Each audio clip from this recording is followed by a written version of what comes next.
Salam, salam sejahtera dan salam sehat selalu untuk kita semua. Berjumpa lagi dengan saya dalam renungan firman Tuhan pada kesempatan yang berbahagia hari ini. Doa dan harapan saya kiranya damai sejahtera dari Allah Bapa di sorga, kasih dan anugerah dari Tuhan Yesus Kristus, serta sukacita oleh Roh Kudus melimpah dalam kehidupan kita semua. Amin. Bapak Ibu Saudara, pembacaan firman Tuhan buat kita pada kesempatan ini terambil dari kitab Amsal pasal 12 ayat yang ke-15. Demikian firman Tuhan. Jalan orang bodoh lurus dalam anggapannya sendiri, tetapi siapa mendengarkan nasihat, ia bijak. Demikian firman Tuhan buat kita. Dan judul renungan kita pada kesempatan ini ialah, bolehkah mengkritik pemimpin? Ini menjadi topik kita, bolehkah mengkritik pemimpin? Bapak Ibu Saudara yang dikasihi oleh Tuhan Yesus Kristus, di kebanyakan tempat kerja ada hierarki jelas antara atasan dan bawahan.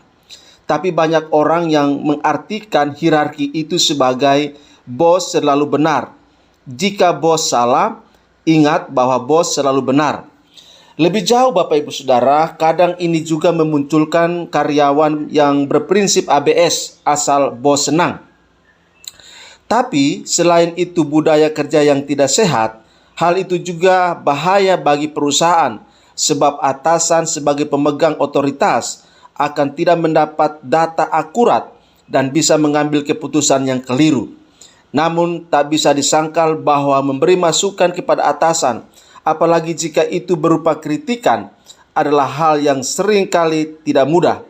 Padahal pemimpin juga punya titik buta, blind spot, sehingga kadang mereka perlu dibantu agar bisa melihat lebih jelas.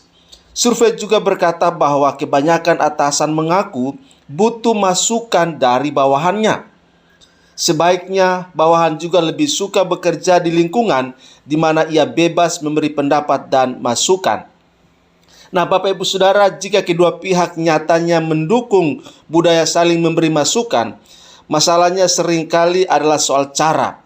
Ya, dalam memberi masukan apalagi kritik, cara penyampaian ini sama pentingnya dengan isinya. Bagaimana agar masukan kepada atasan bisa diterima dengan baik? Beberapa tips ini bisa dipakai. Misalnya, sampaikan itu secara langsung, bukan melalui media. Atur nada bicara kita karena bisa jadi rasa tegang membuat kita emosional. Sampaikan sebelum masalah menumpuk dan berlarut-larut sehingga Anda tidak terkesan mengeluhkan semua hal. Masukan Anda juga harus tetap berfokus pada urusan pekerjaan. Sampaikan juga solusi yang bisa dilakukan tanpa memaksa solusi Anda harus dipakai. Yang juga penting, selain masukan tentang kekurangan atasan atau perusahaan, sampaikan juga hal-hal positif yang telah atasan atau perusahaan lakukan selama ini. Demikian pula Bapak Ibu Saudara bagi pemimpin. Seperti sudah dibahas, Anda butuh masukan dari orang lain agar kepemimpinan dan organisasi yang Anda pimpin bisa berjalan baik.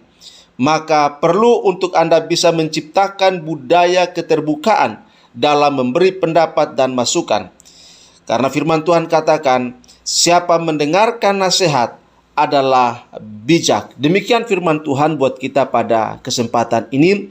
Biarlah dari renungan firman Tuhan ini kita semua belajar untuk bisa menyampaikan masukan, kritikan kepada pimpinan, kepada perusahaan, kepada organisasi di mana kita bekerja, di mana kita mengabdi. Kita bisa memberikan pandangan-pandangan, gagasan-gagasan, ide-ide, masukan-masukan yang konstruktif, yang bisa membawa kebaikan, membawa kemajuan, yang bisa memotivasi pemimpin perusahaan, pemimpin organisasi untuk bergerak lebih lagi dalam menjalankan visi dan misi organisasi agar bisa tercapai dengan maksimal.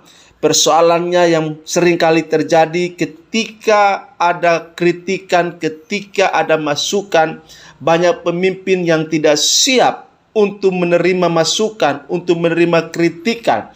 Sehingga dalam perspektif pemimpin, kritikan, masukan itu merupakan serangan bagi dirinya yang bisa melemahkan, menghancurkan wibawanya, otoritasnya. Padahal Kalau pemimpin bersikap terbuka, maka apapun masukannya dari siapapun kritikan itu, maka semuanya itu harus diresponi, harus ditanggapi dengan bersikap bijak. Agar demikian semua proses pasti akan mengarah kepada kemajuan, keberhasilan, dan kesuksesan organisasi mencapai visi dan misinya. Demikian Bapak Ibu Saudara, sampai bertemu dalam renungan selanjutnya. Tuhan Yesus berkati dan salam untuk kita semua. Amin.